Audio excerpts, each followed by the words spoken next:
What's going on, guys? It's Salvaje, and this is my Fortnite Save the World game etiquette guide. Basically, just some unspoken rules that you and everyone should follow so that everyone has a positive gaming experience while playing Save the World. So, with that said, let's get right into it, and of course, feel free to use my creator code. Save the World game etiquette rule number 1. If you are working on getting specific quest items or you're working on a specific quest line in general, make sure that you let your teammates know in the chat. Hey guys, I need to get arcade machines for my daily, so I'm going to focus on getting that first, and then I'm going to focus on the mission objective. This is just really helpful because it lets your teammates know that, oh, okay, this guy is actually going to be working on his quest, so when I'm defending the objective by myself, I don't have to get frustrated and assume that this guy is just leeching, for example. It's just something that is very simple to do. It takes next to no time, and it also lets your teammates know what to expect from you instead of having your teammates sort of assume that you're leeching or you're not really doing anything to contribute to the mission. And it also avoids a lot of toxicity, right? That's why these game etiquette rules are important, right? Because we want our gaming experience to be positive, not negative, right? Second thing to keep in mind when it comes down to Save the World etiquette, please contribute to the mission as much as you can.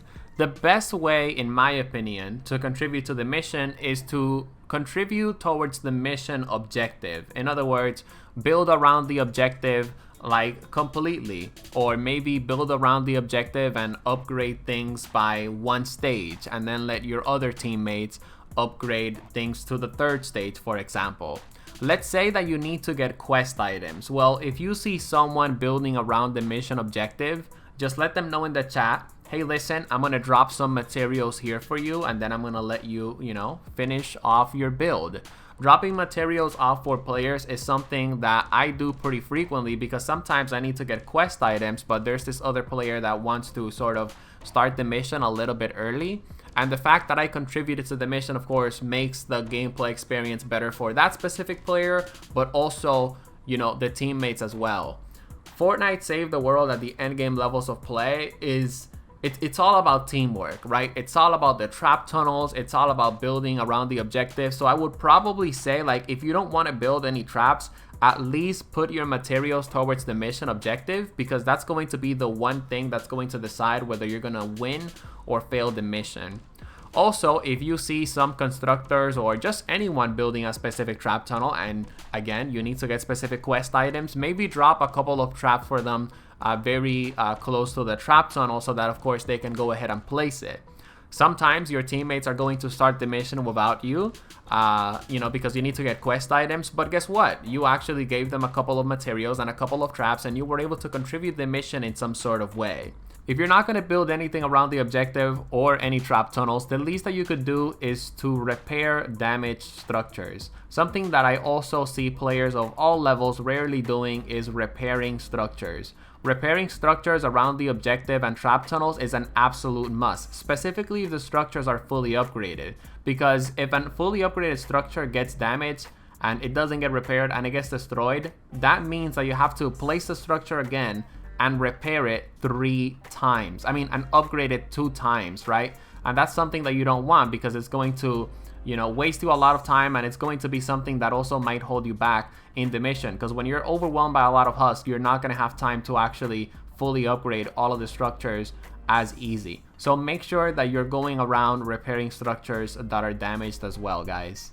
At the endgame levels of play, the less amount of players that contribute to the mission, the higher your chances of losing the mission, and this is something that, of course, you absolutely don't want. So please be the better person and always help out when you're in a mission in Save the World.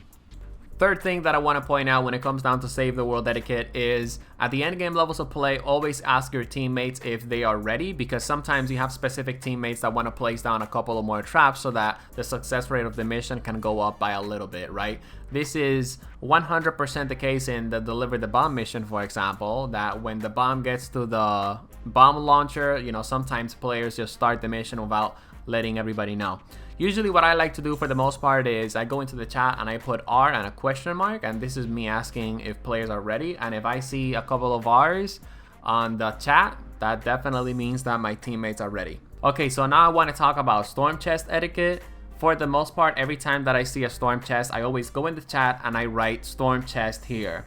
I usually write that about 3 times or so, and the last time that I'm going to write storm chest here, I write storm chest here, last call. This is basically letting the players know that this is going to be the last time that I'm going to call off this storm chest. I usually like to wait around 3 minutes or so, sometimes 2 minutes before I start a storm chest. Keep in mind, the storm chests are going to be giving some really good items that players might need. So you absolutely want to make sure that you're waiting for your teammates to get to the storm chest. By calling out the storm chest, you let them know that you have found the storm chest and that you want to do it. And of course, this basically means that your teammates are going to go towards you. Also, make sure that you pay attention towards the chat as well, because sometimes players also tell you that they are on their way. One time I had a mission where players desperately needed malachites from the storm chest, and this guy basically started the storm chest by himself. He failed it, and the 2 other players basically just AFK'd for the entire mission because this guy didn't call out the storm chest. Again, we follow these rules of etiquette like that we have a less toxic experience in the game, and also because we don't want to be terrible human beings, right? Next rule of etiquette, if you see that a player is building a structure that is going to sabotage the mission in some sort of way, like for example placing walls in front of the objective, just let them know in the chat, hey listen, you know, when you place walls without any protection, like a staircase for example, the smashers are going to charge into these walls, so I'm going to have to destroy this wall for you, right? Don't just destroy the player structure, just let them know in the chat or on voice chat, hey listen, this actually sabotages the objective and we're actually better off without it. Next rule of etiquette, let's say that you have to throw away the trash for example, or you just have a specific task that you gotta accomplish. Go on the game chat or on voice chat and let your teammates know, hey guys, I gotta do this real quick, something just came up, I'm gonna be AFK for the next 4 minutes or so, right? If you're going to be AFK also for a long time because you have to do a specific task on your household, just leave the mission, because it's better to have a contributing player than an AFK player in the match. Next rule of game etiquette, stop harassing people to trade with you. I actually don't think that trading is actually a bad thing in Fortnite Save the World, or that trading needs to be removed. I have a lot of friends that sometimes they need a specific material and I give them that material, and that's right, they give me some materials from time to time as well, or maybe they give me a weapon that I don't have, or a weapon that I want to review for a best shotguns video for example. The point is that you don't want to go up to players and constantly harass them and, you know, telling them that you want to trade with them, right? You don't want to trap players in trade boxes either. If you want to trade, maybe add the person as a friend, play a couple of matches with them, you know, after you guys get to know each other a little bit, maybe you guys want to trade with each other. For the most part, every time that I always traded in Save the World, I would always get what I want first, and then I would give the other player what I would want. Otherwise, there would be no trade. And if the other person didn't trust me enough, then that is okay, because neither me nor him actually lose out on anything.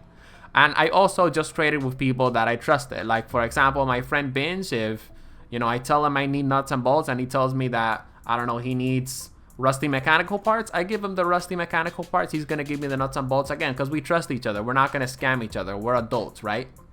Anyways, last but not least, the last rule of etiquette for Fortnite Save the World, always give back to the community, man. When I was a beginner Save the World player, sometimes I would see high level players on my missions and I would be like, hey man, you know, do you have some simple mechanical parts you can give me, or do you have some malachite that you can give me? I would ask them, of course, very kindly, and they would give me sometimes the materials. They would give me, you know, weapons as well. And, you know, there was this guy that I met once, he told me, you know what, man, just make sure that you pay it forward, right? Just make sure that when you're in my position and you have a lot of malachite, for example, that, you know, if you meet someone that needs malachite, just give him some malachite as well. I remember the other day I gave this kid 1,000 malachite and I gave him 1,000 of every single tier 4 material, tier 3 material that I had in my storage, just because I have so much of that specific material. The point is that as a Save the World player, you should always pay it forward. If you see someone that needs a specific material and, you know, maybe they're asking you for those materials nicely and, you know, you have a lot of that material, just give them some of those materials, right? Anyways, that's pretty much it for my video on Save the World game etiquettes. Rather than complain about all of the bad players in Save the World, I wanted to, of course, make a video to educate a lot of the upcoming players and all of the players that of course want to be better teammates. If you guys enjoyed the video, drop it a like. If you didn't, drop it a dislike, and I'll be seeing you guys on the next one.